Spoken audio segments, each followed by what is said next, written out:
नमस्कार friends, welcome to my channel Durga's home cooking. Friends, आज आपण बनवणार आहोत तवा पनीर. तर चला मग आपण रेसिपीला सुरुवात करूया. याच्यासाठी सगळ्यात आधी मी एका मोठ्या भांड्यात एक मोठा वाटी दही घेतलेला आहे. त्याच्यात आलं लसूणची पेस्ट टाकलेली आहे. एक मोठा चमचा लाल तिखट, एक लहान चमचा हळदीचं पावडर, चवीपुरतं मीठ म्हणजे एक लहान चमचा आपल्याला मीठ पण टाकून घ्यायचं आहे. त्याच्यानंतर याच मिश्रणात आपल्याला घरगुती काळा मसाला टाकायचा आहे, म्हणजेच घरगुती गरम मसाला, जिरे धने पूड एक लहान चमचा व एक लहान चमचा आपल्याला टाकायचा आहे कोणताही बटर पनीर मसाला किंवा शाही पनीर मसाला. मी इथे बटर पनीर मसाला घेतलेला आहे फ्रेंड्स. हे मिश्रण छान मिक्स करून घ्यायचं आहे, एकजीव करून घ्यायचं आहे व या मिश्रणात आपल्याला टाकायचे आहेत पनीरचे क्यूब. पनीरचे क्यूब अत्यंत लहान आकाराचे आपल्याला कापायचे नाहीत. याच्यात आपल्याला मीडियम साईजचे पनीरचे क्यूब कापून घ्यायचे आहेत व हे मिश्रण आपल्याला आता ठेवायचं आहे अर्धा तास. अर्धा तासानंतर फ्रेंड्स बघा, तव्यावर आपल्याला तेल गरम करून घ्यायचं आहे व अत्यंत कमी आचेवर आपल्याला हे पनीरचं मिश्रण शिजवून घ्यायचं आहे. फुल आचेवर हे मिश्रण शिजवलं तर दही फाटेल व पनीरमध्ये ते दहीच आपल्याला असं दिसणार आहे. त्याच्यामुळं मी आता गॅस बंद केलेला होता. परत आता कमी आचेवर मी हे पनीर शिजवून घेणार आहे. पनीर 10 ते 15 मिनिट आपल्याला अत्यंत कमी आचेवर असं तव्यावर शिजवून घ्यायचे आहे. दुसऱ्या दिशेला मी फोडणी देत आहे भाजीची. त्याच्यासाठी कढईत सगळ्यात आधी मी 2 चमचे तेल तापवलं आहे. तेल तापल्यानंतर आपल्याला त्याच्यात टाकायचे आहेत तेजपानचे 2 पानं. पान छान गुलाबी रंगाचे झाले आहेत. त्याच्यात मी एक मोठा बारीक चिरलेला कांदा टाकलेला आहे. दुसऱ्या दिशेला माझं पनीर पण इथे शिजत आहे. फ्रेंड्स बघा, पनीर एकदम मस्त शिजलेलं आहे. 10 मिनिटात हे माझं पनीर इथं शिजलेलं आहे.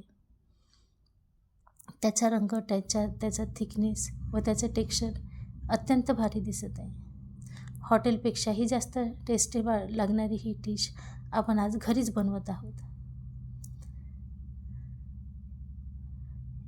इथे आपलं तव्यावरचं पनीर शिजून रेडी आहे फ्रेंड्स.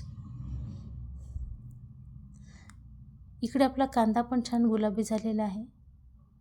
आता त्याच्यात आपल्याला एक छोटी ढोबळी मिरची बारीक चिरून टाकायची आहे. हे मिश्रण फक्त आपल्याला 1.5 ते 2 मिनिटं शिजवायचं आहे.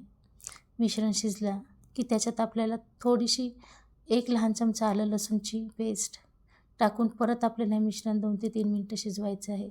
त्याच्यानंतर अर्धा मोठा चमचा लाल तिखट, अर्धी लहान चमचा हळद, चवीपुरतं थोडंसं मीठ, लहान चमचा अर्धा घ्यायचा मिठाचा. त्याच्यानंतर जिरे धने पूड, ही पूड मी घरीच बनवलेली आहे व त्याच प्रकारे इथं मी घेतलेला आहे पनीर बटर मसाला. फ्रेंड्स, या रेसिपीत मी पनीर बटर मसालाच वापरलेला आहे. पूर्वी मी अशा पद्धतीत. आता हे मिश्रण आपल्याला 2 ते 3 मिनिटं शिजवून घ्यायचं आहे. बघा फ्रेंड्स, 3 मिनिटानंतर इथं आपलं शाही पनीर मसाल्याचं हे मसाला अत्यंत कमी आचेवर कसा शिजलेला आहे, तेल रिलीज होत आहे.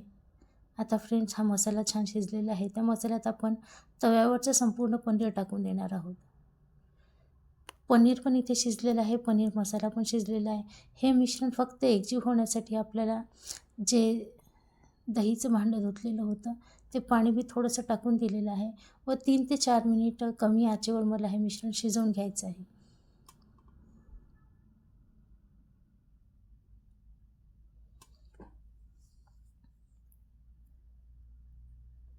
फ्रेंड्स, इथे मिश्रण कमी आचेवर बघा किती छान शिजलेलं आहे.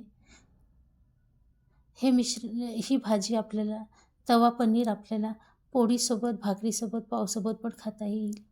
फ्रेंड्स, इथे भाजी आपली रेडी झालेली आहे.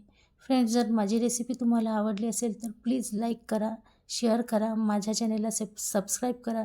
त्याचप्रकारे friends, please support me friends व कमेंटमध्ये